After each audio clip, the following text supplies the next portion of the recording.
कहानियां। अकबर बीरबल की कहानी। बीरबल की खिचड़ी। सर्दियों का मौसम था। बादशाह अकबर अपने बागीचे में बीरबल व एक अन्य मंत्री के साथ टहल रहे थे। टहलते हुए बादशाह अकबर ने अपने मंत्री से कहा, इस साल कुछ ज्यादा ही ठंड पड़ रही है। महल से बाहर निकलने में भी ठंड से हालत खराब हो रही है।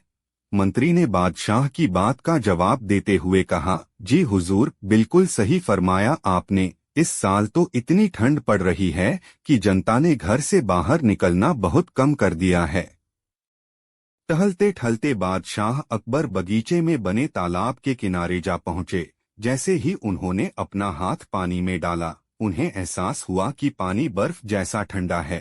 पानी से हाथ बाहर निकालते हुए अकबर ने कहा, सही कह रहे हैं आप, इतनी ठंड में कौन घर से बाहर निकलेगा। बीरबल को चुपचाप देखकर बादशाह ने बीरबल से पूछा, इस बारे में आपका क्या ख्याल है। बीरबल ने सिर झुकाते हुए कहा, माफी चाहता हूँ हुजूर, इस बारे में मेरा ख्याल थोड़ा अगल है। मैं आप दोनों की बात से सहमत नहीं हूँ।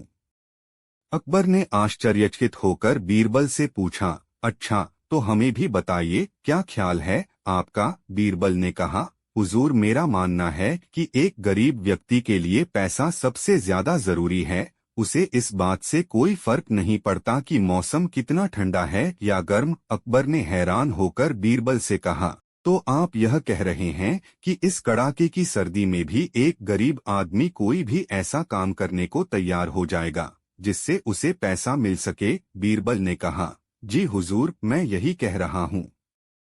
बादशाह अकबर ने बीरबल को चुनौती देते हुए कहा, तो ठीक है, अगर आपने बर्फ जैसे पानी से भरे इस तालाब में किसी को रात भर खड़ा रखकर इस बात को प्रमाणित कर दिया, तो हम आपके लाए हुए गरीब व्यक्ति को 20 सोने के सिक्के इनाम में देंगे।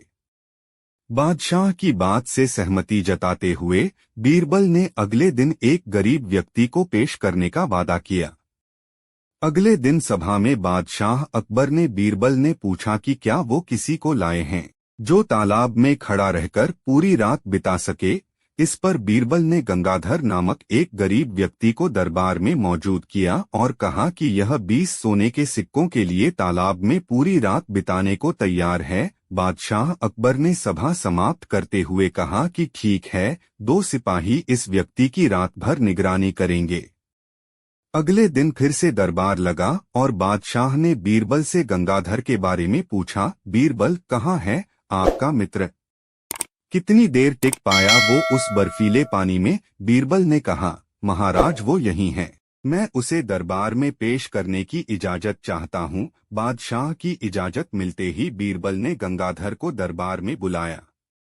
बादशाह अकबर ने गंगाधर को शाबाशी देते हुए कहा, हमें इस बात पर यकीन नहीं हो रहा है कि तुम पूरी रात उस बर्फ जैसे पानी में रहे और आज हमारे सामने सही सलामत खड़े हो। यह तुमने कैसे किया, पूरी सभा को बताओ।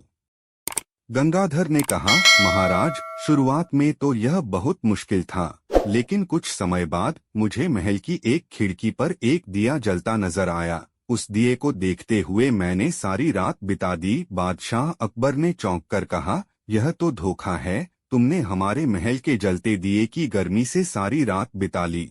फरेबी, तुम्हारे इस धोखे के लिए हम तुम्हें सजा नहीं दे रहे हैं, लेकिन तुम अब इस इनाम के हकदार भी नहीं हो। यह कहते हुए अकबर ने अपने सिपाहियों से गंगाधर को महल से बाहर ले जाने को कह दिया और सभा समाप्त करके अपने कमरे में चले गए।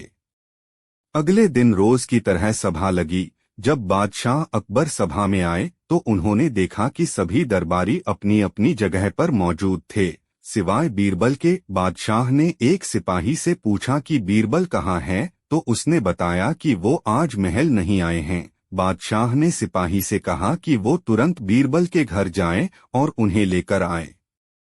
कुछ समय बाद सिपाही अकेले ही दरबार में लौट आया। बादशाह के पूछने पर सिपाही ने बताया, बीरबल अपने घर में खाना पका रहे हैं और उन्होंने कहा है कि खाना पूरी तरह पक जाने के बाद ही वो दरबार आएंगे। सिपाही की यह बात सुनकर बादशाह सोच में पड़ गए, क्योंकि आज से पहले कभी भी बीरबल ने महल आने में देर नहीं की थी। अकबर को कुछ संदेह हुआ और उन्होंने बीरबल के घर जाने का निर्णय लिया। जब बादशाह अकबर बीरबल के घर पहुंचे तो उन्होंने देखा कि बीरबल ने एक ऊंची खूंटी पर एक हांडी टांग रखी है और उसके नीचे जमीन पर लकड़ियां जला रखी हैं। बादशाह आश्चर्यचकित हो गए और बीरबल से पूछा कि वह क्या कर रहे हैं। इस पर बीरबल ने जवाब दिया कि वह अपने भोजन के लिए खिचड़ी पका रहे हैं। बादशाह अकबर ने कहा, क्या तुम पागल हो गए हो? यह खिचड़ी कैसे पक सकती है? तुमने हांडी को इतने ऊपर टांग रखा है और आग नीचे जल रही है। ऐसे में खिचड़ी पकने के लिए हांडी तक गर्मी कैसे पहुंचेगी? इस बात पर बीरबल ने बहुत आराम के साथ बादशाह से कहा, क्यों नहीं पहुंचेगी हुजूर? जब महल की खिड़की पर रखे एक दिए से गंगाधर को गर्मी मिल सकती है तो मेरी खिचड़ी की हांडी तो फिर भी आग के बहुत नजदीक है। बीरबल की बात सुनकर बादशाह हैरान हो गए और मुस्कुराते हुए कहा, हम तुम्हारी बात अच्छी तरह समझ गए बीरबल। इसके बाद उन्होंने गंगाधर को महल में बुलवाया और उसे 20 सोने के सिक्कों का इनाम दिया। बीरबल की चतुराई के लिए उन्होंने बीरबल को भी इनाम दिया। कहानी से सीख। बच्चों, बीरबल की खिचड़ी की कहानी से हमें यह सीख मिलती है कि दूसरों की सफलता के पीछे किए गए परिश्रम को जाने बगैर उनके बारे में राय नहीं बनानी चाहिए। कहानी में मजा आया तो हमारे चैनल को सब्सक्राइब करें।